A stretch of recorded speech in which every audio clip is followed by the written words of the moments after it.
Good morning. Welcome to Leadership Live with Anton Gunn. I'm so excited about being with you today. And today we are starting with our series, our 4-part series, what I'm calling Culture Killers.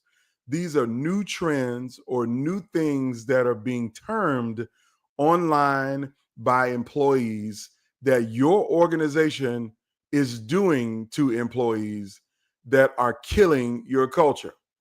And so we're going to unpack these each week for the next 4 weeks of what I'm, again, terming culture killers. These are activities, actions, game plans, strategies that your company might be doing to employees, to leaders in the organization that's killing the culture. And you might be facilitating some of this, or you might be the one who's in charge of putting these culture killers in place. Now, let me tell you why this is happening. I know we like to say people are getting laid off and that the economy is tight and the tariffs are having an impact and all of these things. Here's one thing that I know after 25 years of working with leaders and teams in organizations, big Fortune 500 companies and small nonprofit organizations, I know that this is the case. People will use any excuse of a crisis to change things in their organization, that they will not allow a crisis to go to waste. So when I say culture killers, their intent is not to kill the culture, but their intent might be to reduce the size of the workforce. Their intent might be to get rid of an employee that they don't like. Their intent might be to say, you know what, we need to rework this department. And there's no time better than now when we got tariffs looming over our head and the economy is so uncertain. We can use the excuse. That's the reason why we are changing things. Well, here's what I want you to know. It's an excuse. That this is an excuse that is actually killing your culture. And the first one that we're going to talk about today is a term called silent sacking. Silent sacking. Okay, so when I played college football and when I watch NFL football, there is a statistic that started to get recorded in the late 70s called a sack. This is when a defensive player is able to tackle the quarterback behind the line of scrimmage. Okay. And sacks have become famous. Lawrence Taylor made sacks famous. You have people like Bruce Smith that made sacks famous. You got J.J. Watt, who's a sack master. Michael Strahan, who's a sack master. And I know I might be saying names that you don't know. And you may only know Michael Strahan from seeing him on ABC, Good Morning America in the morning. But before he was on TV, he was a football player in the National Football League for the New York Giants. And he was a sack master. Matter of fact, I think he currently holds the record for most sacks. So sacks is when you tackle somebody, is when you tackle them and you knock them down. Sometimes you might even knock them out of the game, and other times you might even end their career. Well, I'm telling you right now, there are companies out here who are silently sacking employees in the organization. They're silently sacking people and taking them off the board. So I want to explain to you what silent sacking is. I'm going to explain to you the cost to your organization when you silent sack people. What are some signs that you might be silent sacking people? And then I'm going to tell you, how do you prevent it? And if you want more insights on this, you can always go to my blog at antongunn.com/blog and read the latest blog post about silent sacking. So let's jump right into it. I'm going to tell you what silent sacking is. And before I give you the actual factuals on the silent sacking, I'm going to tell you a quick story. There was a large academic health system, a healthcare organization, about 10,000 employees doing great work. But they hired a new leader. This new leader inherited a full team, a team that was a high-performing team. But this new leader had a personality about themselves that was not aligned with the team that was already there. So let me give you an example. So this leader was a tough guy, someone who like to play hardball and hard nosed and aggressive. But the team that they inherited were not hardball people. As a matter of fact, they were nurturing people. They were kind and caring and thoughtful and deliberate in their decision making. They didn't make brash, rough decisions the way this new leader did. So I know you probably asking the question, so how in the world did that leader get hired? Well, that leader got hired because from the organizations that they came from, they were known as a no-nonsense person and they could get the best out of people. That might have been the case for that other organization, but when you got these two different culture clashes, things start not to work. And here's the example of how it didn't work. So the number one direct report to this brand new brash leader was the most nurturing and kind person in the organization. This person was a great leader, had high engagement scores, high retention, had all of the great things, but their personality was very different. It was literally like oil and water. I'm certain that you've seen a scenario like this in your workplace. Somebody gets a new leader who is like oil, and everybody who has been there is like water. They don't mix. So here's what started to happen. There was a lot of conflict between the style of the existing leader and the brand new leader. And so the brand new leader, who is very brash, started saying, you know what, I don't even like this person. So here's what I'm going to do. I'm going to take this set of responsibilities off of their plate. I'm going to just take them away and give them to somebody else who is more like me. The second thing this new brash leader started to do is to stop giving people feedback on their evaluations. Stop giving them feedback at all. Just didn't even acknowledge that they were doing a good job or doing a bad job. Now, this organization had a history of giving people growth and development opportunities by encouraging employees to go to conferences. But this new brash leader started engaging with this longtime nurturing leader in a way that limited growth opportunities. She stopped going to conferences because her boss said, we don't have it in the budget. So took responsibilities away, stopped giving her feedback, took growth opportunities away for them to improve and to continue to get better. And so this person was still on the payroll, but clearly they weren't a part of the plan. So they chipped away at their responsibilities, like chipped away to make them feel worthless at work because they couldn't do the job that they were hired to do. They were still getting the same salary, still getting the same benefits, but definitely was not having the same experience at work.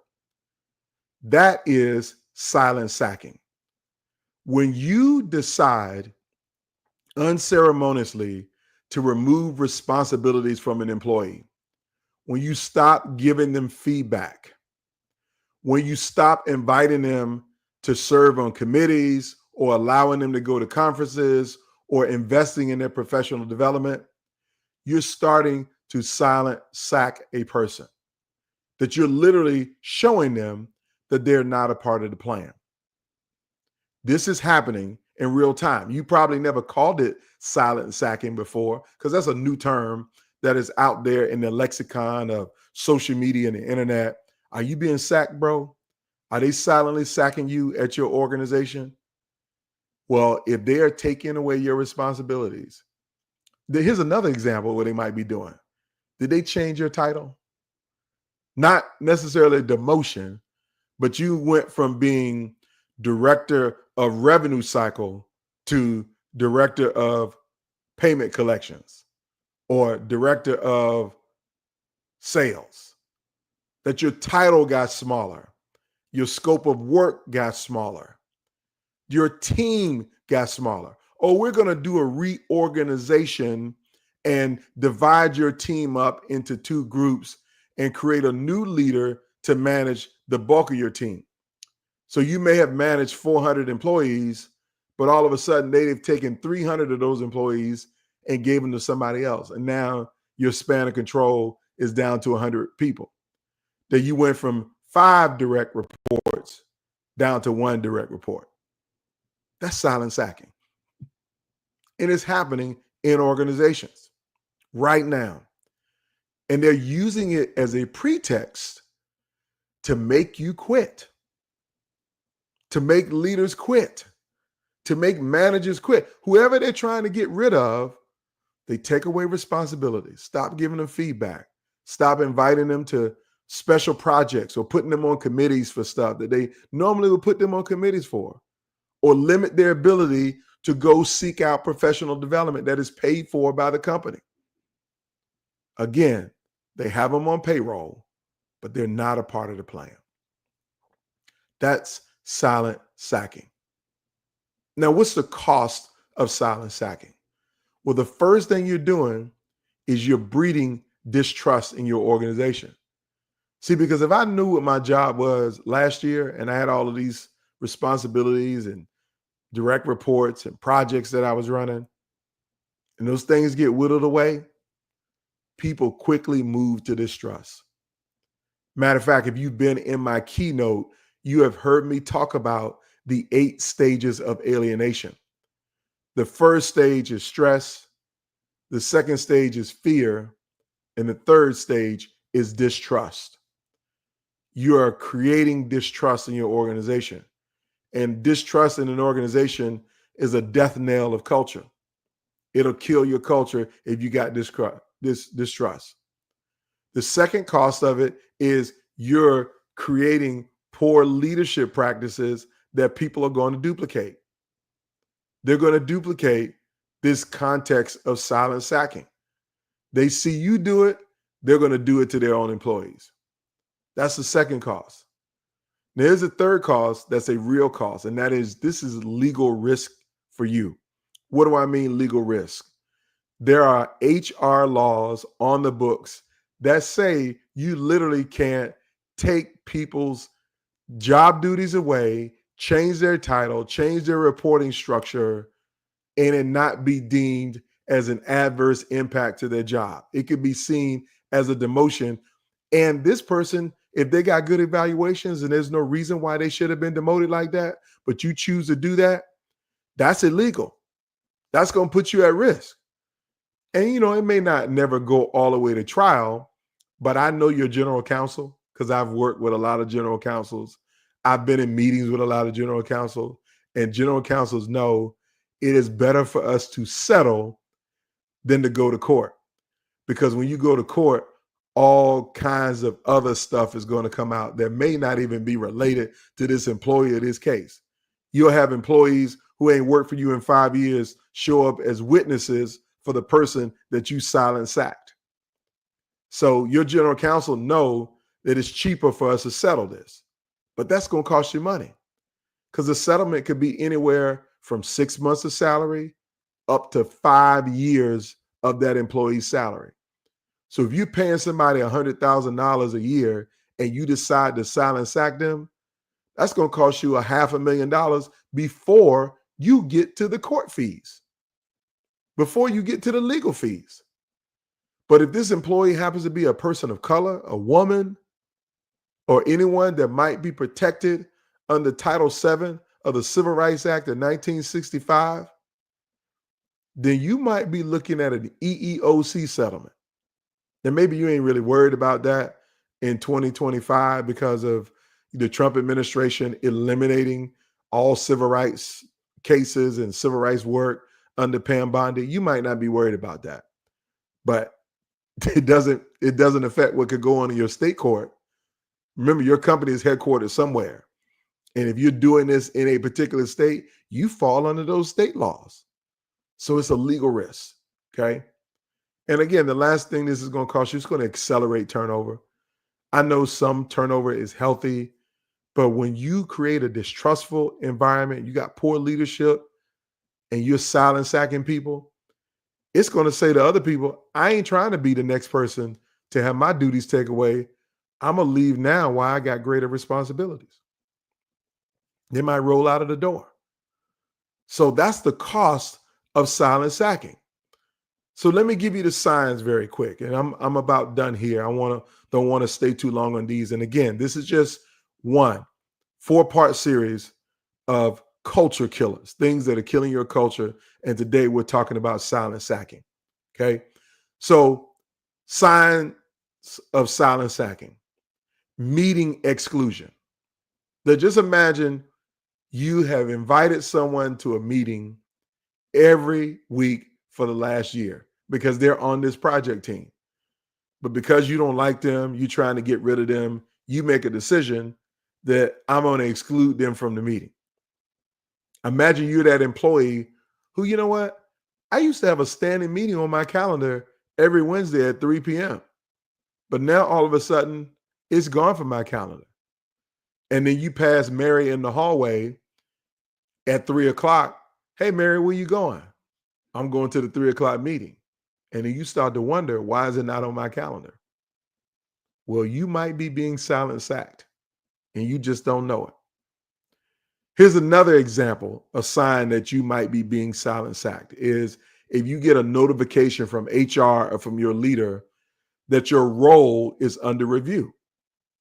And you're like, I don't know if I did anything. I don't think I did anything at all. But the question is my role under review? Why is my role under review? Did my duties are not effective, or am I not being productive? Why are y'all looking at my job description? Like that example that I told you earlier about the tough leader that was inherited a nurturing leader and didn't get along with them. You know what this leader ultimately did? They said that they were doing a reorg and they rewrote the job description for this nurturing leader. And you know what they did? They put in a credential requirement for the job description that the nurturing leader didn't have. So imagine if a description says, not only you got to have an MBA, but you have to have the certification, a certain certification to do the job. Well, this leader didn't have the certification. So this new hardball leader went to her later and said the following: you're welcome to reapply for your job. We'd be happy to have you reapply. Knowing good and well that nurturing leader didn't have the credential, the certification, and didn't have time to go get the certification. So that's how this leader ultimately lost their job. They lost their job because the job description was put under review, the position description was rewritten, and the title was changed, and the duties and the requirements for the job were changed. So this leader couldn't qualify, and they ended up leaving the organization. So here's another sign of silent sacking: is that no reward and recognition for the work that you're doing. That if your leader stops giving you praise, stop acknowledging what you're doing, stop giving you any kind of accolades or attaboys or great job, then you might be being silent sacked. See, that lack of recognition is going to make you feel some kind of way. You're going to feel underappreciated, undersupported, undervalued. So you might just quit. So that is really the signs of silent sacking. Now, I'm going to review real quick, and I'm going to give you two things really to do that you need to do to prevent silent sacking in your organization. The first thing is I want to review what silent sacking is. It's taking responsibilities away. Stop giving people feedback, no growth opportunities. You're also, not investing in them, inviting them to meetings, and you have decided that they're no longer a part of the plan of the future.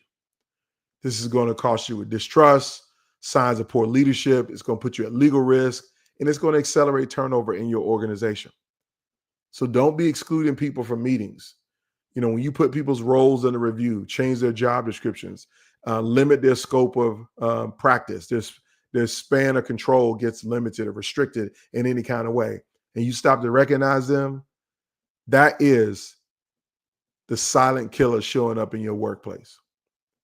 So if you're creating an environment where managers are doing this, and you've encouraged managers to do this to get the attrition up, to get people out the door so you can start saving money, you're killing your culture. I don't want you to kill your culture. I want you to grow your culture. I want you to have a culture that is resilient regardless of what disruption and uncertainty is in this world. And you need your number one asset in your organization, and that's your people. So here's how you prevent silent sacking. This is the first thing. The first thing you need to know if you want to prevent silent sacking is you have to train your managers and your leaders on how to have courageous conversations. Every leader needs to have a courageous conversation. That courageous conversation must be transparent, must be honest, and must be authentic. Let me give you an example. If the CEO said to you in a senior meeting, hey, we have to reduce the size of our workforce because we can't continue to carry this large payroll going into these headwinds of tariffs and an unstable economy, and we're not sure what shoe is going to drop. So we really need to have, we have a normal 10% attrition. We need to have about 25% by the end of Q2.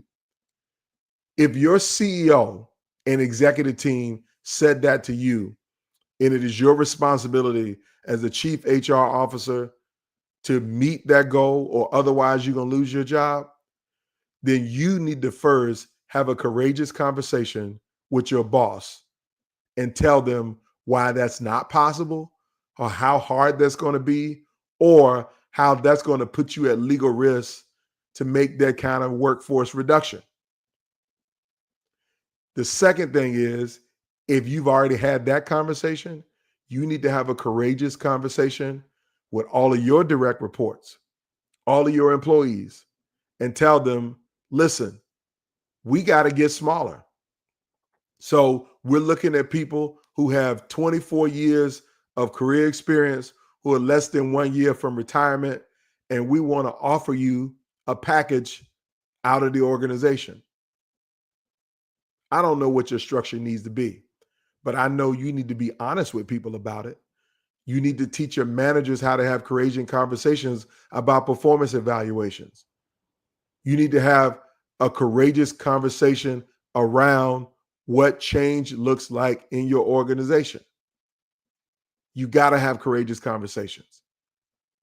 The second thing is, to avoid silent sacking, you got to make sure you engage all of your employees. All of them deserve to be engaged.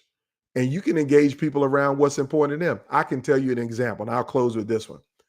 You know, I was in an executive role one time, and we faced some severe layoffs. I was told I needed to let go 50% of my team, that was going to be what I needed to do if we were going to stay afloat financially. I couldn't afford to lose any of them. Their jobs were too important. But there was a reality that if I didn't do it, then I was going to have to sacrifice myself. So I could have sacrificed myself, but that still wouldn't have been enough, because 50% of my team was fairly large. Their payroll was, several hundreds of $1,000s, I think more than $1 million. So here's what I did. I went directly to my team and I told them, hey, I was told if we don't have a turnaround financially in the next 6 months, then I'm going to have to lay off 50% of this team. So before we get to that point, here's what I need you to do. I need you to update your LinkedIn profiles, update your resumes. I need you to take all continuing education. If you want to get a new certification, if you want to go to a conference, you got 6 months to get it all in. I want your skill set and your resume to be tight, just in case we get to that point that if you happen to be one of the people to get let go, I want you to be in the best position to get another job. As a matter of fact, if you need me to write you a letter of recommendation, if you want to start applying now and you think I can help you to get another job, then I'm willing to do whatever it takes. I don't want to lose you. I definitely don't want to lose you. But I don't want you to get caught in a crossfire of financially austere times where we got to cut staff and you be one of the people who lose your opportunity. So I did whatever I could to help prepare people for that. Those were courageous conversations, and that was engaging every single person. So there you have it. Culture killer number one, silent sacking. Tackling people from behind by taking away responsibilities, not giving them feedback, limiting their growth opportunities, reducing their scope of work, and ultimately trying your best to get rid of.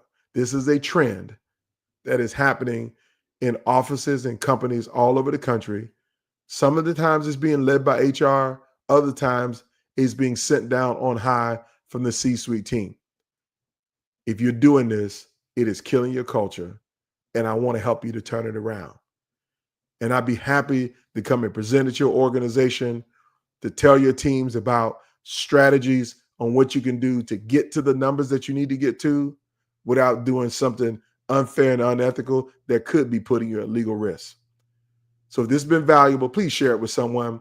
I want to thank you for watching. Mr. William Smith, thank you for being on. Appreciate you logging in from Seattle at this early hour in the morning. It's great to have you on and great to engage with you. I want to thank y'all for watching. See you next week for part 2 of the Culture Killer series. Have a fantastic day.